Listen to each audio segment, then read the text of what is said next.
सब जगह अदानी अदानी अदानी अदानी अदानी। 5 उद्योगपति फिर धीरे धीरे कहने लगे अंबानी अडानी, अंबानी अडानी, अंबानी अडानी। अदानी और अंबानी का नाम जिस दिन प्रधानमंत्री ने ऐसे स्टेट से ले ली, अंबानी अडानी, अंबानी अडानी, अंबानी अडानी। देश को लूटने वाले उस शख्स को गले लगा लिया। देश की पूरी संपत्ति पकड़ा दी है इन खरबपतियों को।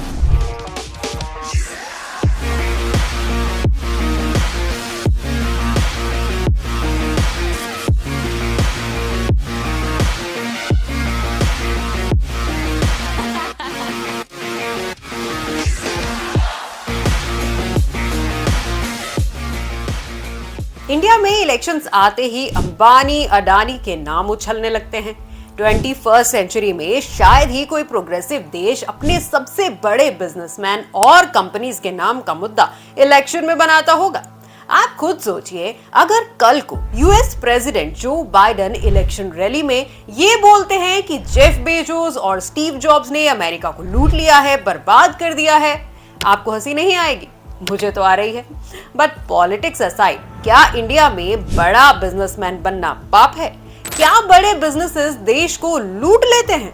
I don't think so. India जैसे डेवलपिंग देश को अंबानी अडानी जैसे हजारों बिजनेसेस की जरूरत है। जानते हैं आज वर्ल्ड की 10 सबसे बड़ी कंपनीज में से कितनी कंपनीज यूएस की हैं?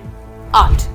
10 में से 8 कंपनीज सिर्फ यूएस की हैं। इन 8 कंपनीज की टोटल वैल्यू $15 ट्रिलियन है। और अगर ये एक देश होती तो ये 8 कंपनीज वर्ल्ड की 3rd लार्जेस्ट इकोनॉमी होती। यूएस आज दुनिया की सबसे बड़ी इकोनॉमी है। इसमें इन कंपनीज का बड़ा रोल रहा है। ये कंपनीज आज इतनी बड़ी हो गई हैं कि ये बाकी देश का पैसा भी यूएस में ला रही हैं। दुनिया में लगभग 1.46 बिलियन एक्टिव आईफोन यूजर्स हैं, मतलब पूरी इंडिया की पॉपुलेशन के बराबर। And this is just iPhone numbers. Apple की वैल्यू $2.860 ट्रिलियन है।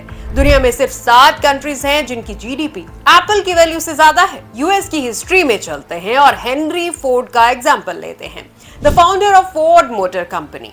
एक कंपनी, एक बिजनेसमैन पूरे यूएस में रेवोल्यूशन लेकर आया। 20th सेंचुरी की शुरुआत में कार सिर्फ अमीर लोग अफोर्ड कर सकते थे और ये इतनी कॉम्प्लेक्स मशीन थी कि इन्हें सिर्फ शॉफर्स के साथ ही चलाया जा सकता था, जिन्हें कार के मैकेनिक्स की पूरी नॉलेज हो। 1908 Henry Ford introduces a car called model T at a price of $825, which is around $20,000 today. 1915 में ये प्राइस आधा हुआ और 1924 तक तो Ford was selling cars for $240, that is $6,000 today. जो कार्स एक टाइम पर स्टेटस सिंबल हुआ करती थी, वो 20 सालों में एक कॉमन मैन का व्हीकल बन गई, सिर्फ एक कंपनी की वजह से। हेनरी फोर्ड ने सिर्फ यूएस की नहीं, पूरी दुनिया की ऑटोमोबाइल इंडस्ट्री खड़ी करी है। Henry Ford was the one जिसने असेंबली लाइन की टेक्निक इन्वेंट करी मास प्रोडक्शन के लिए, जिसकी वजह से वो अपनी कार्स को इतने चीप रेट्स पर सेल कर पाया। हेनरी फोर्ड ने अपने वर्कर्स की डेली वेज डबल करी, 5 डे वर्क वीक इंट्रोड्यूस किया, जिससे एक अलग इंडस्ट्रियल रेवोल्यूशन भी स्टार्ट हुआ। अमेरिका में ऐसी कितनी बड़ी कंपनीज रेवोल्यूशन लेकर आई हैं जिन्होंने हमारी लाइफ चेंज कर दी हैं। इंडिया की बात करें तो टाटा को ही देख लेते हैं। अगर आप इंडिया में रहे हैं तो ऐसा हो ही नहीं सकता कि टाटा का प्रोडक्ट यूज ना किया हो। कार्स में टाटा मोटर्स, फ्लाइट्स में विस्तारा, एयर इंडिया, ज्वेलरी में तनिष्क, कपड़ों में west side, Taj hotels, Voltas, TCS, the list is endless. Tata group आज इंडिया का सबसे फेमस और सबसे सक्सेसफुल ग्रुप है। टाटा ग्रुप की वैल्यू आज पाकिस्तान की जीडीपी से भी बड़ी है। इनफैक्ट इस ग्रुप की सिर्फ एक कंपनी टाटा कंसल्टेंसी सर्विसेज की वैल्यू $170 बिलियन है, which is nearly half the size of Pakistan's economy.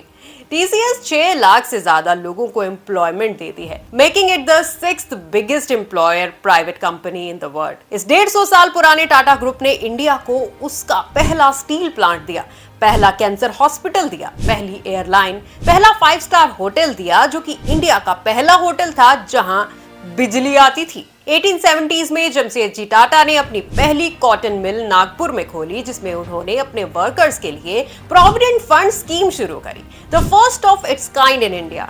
Accident fund शुरू किया और आज टाटा ग्रुप ही है जो इंडिया के पहले 2 सेमीकंडक्टर मैन्युफैक्चरिंग प्लांट्स बना रहा है, one in Gujarat and the other in Assam. Semiconductors की इंडस्ट्री खड़ी करने के लिए इंडियन गवर्नमेंट पूरा जोर लगा रही है, because it's at the centre of all tech relation innovations. Tata group is making sure India has its foot in the door. Tata's India की पहली कंपनी है which will be making home grown iPhones. दोस्तों, ऐसी कंपनीज हमें और भी फायदे देती हैं। They give us choice, the power to choose। अब आप इलेक्ट्रिक व्हीकल्स को ही देख लीजिए। इंडिया में पहली फुली इलेक्ट्रिक व्हीकल लॉन्च हुई 2019 में Hyundai की कोना इलेक्ट्रिक, जिसका प्राइस था लगभग 25 to 30 लाख के बीच। उसके 1 साल बाद टाटा निकालता है नेक्सन ईवी, जिसकी रेंज थी 15 से 17 लाख के बीच। अब टाटा ने ये प्रोडक्ट लॉन्च करके कंज्यूमर को नया और चीपर ऑप्शन दिया है, प्लस मार्केट में ईवीज का प्राइस नीचे किया है। आज चीपेस्ट ईवीज इंडिया में बिक रही हैं between the range of 8 to 10 lakh. आपको याद होगा कुछ साल पहले जब आप 4G के 1 GB डाटा के लिए कम से कम 1200 दिया करते थे, आज कितना देते हैं? Now I pay ₹200 for 2 mobile connections, unlimited calls, unlimited data। आप एक बार ये चार्ट देखिए। 2014, 15 और 16 तक इंडिया में इंटरनेट पेनिट्रेशन धीरे धीरे बढ़ रहा है, 1 to 1.5% एवरी ईयर। 2016 से 2017 देखिए, ऑलमोस्ट 8% का जंप है। ऐसा क्या हुआ 2016 में जो इसके बाद इंटरनेट इंडिया में इतनी क्रेजी स्पीड पर बढ़ रहा है? मोबाइल की दुनिया में रिलायंस की जियो क्रांति। महंगाई के दौर में आया मुफ्त का जमाना। अब सिर्फ एक सर्विस यानी डेटा इस्तेमाल का ही चार्ज देना है, वो भी बाजार से 5 गुना कम कीमत पर, और 31 दिसंबर तक तो डेटा भी फ्री है। 2016 के सितंबर में लॉन्च हुआ जियो, जिसने मार्केट में आते ही सबको हिला दिया।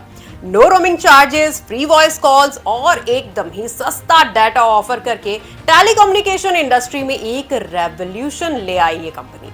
जियो became the fastest growing tech company in the world, faster than Facebook and WhatsApp. Airtel, Vodafone, Idea and all other competitors were forced to slash their prices. Just look at this chart. 2016 के बाद जो fall आया है, it's unprecedented। India जियो से पहले एक महीने में 200 मिलियन GB डाटा कंज्यूम करता था। जियो के 6 महीने बाद India was consuming 1 billion GB per month. इस रेवोल्यूशन का इम्पैक्ट क्या है? आज एक गांव में बैठी एक गरीब घर की बच्ची भी हमारी इस वीडियो को देख सकती है। आज एक सब्जी बेचने वाले भैया आराम से बैठकर अपने फोन में मूवी देख सकते हैं, अपनी रील्स बना सकते हैं, अपनी सब्जी मल्टीपल प्लेटफॉर्म्स पर बेच भी सकते हैं। इंटरनेट की दुनिया जिसे पहले सिर्फ कुछ चुनिंदा लोग एक्सेस कर पाते थे, आज इंडिया के 50% से भी ज्यादा लोग एक्सेस कर पा रहे हैं। And this is only growing. People have multiple platforms to do business, to create content, to learn new things, to show their talent to the world. And this is creating unlimited opportunities for all of us. Internet penetration से India की बाकी home grown companies जैसे जोमैटो, ओला, urban क्लैब की भी growth हुई है। आप ही बताइए, ये कंपनीज इंडिया को लूट रही हैं या बदल रही हैं? हमें कमेंट सेक्शन में जरूर बताएं।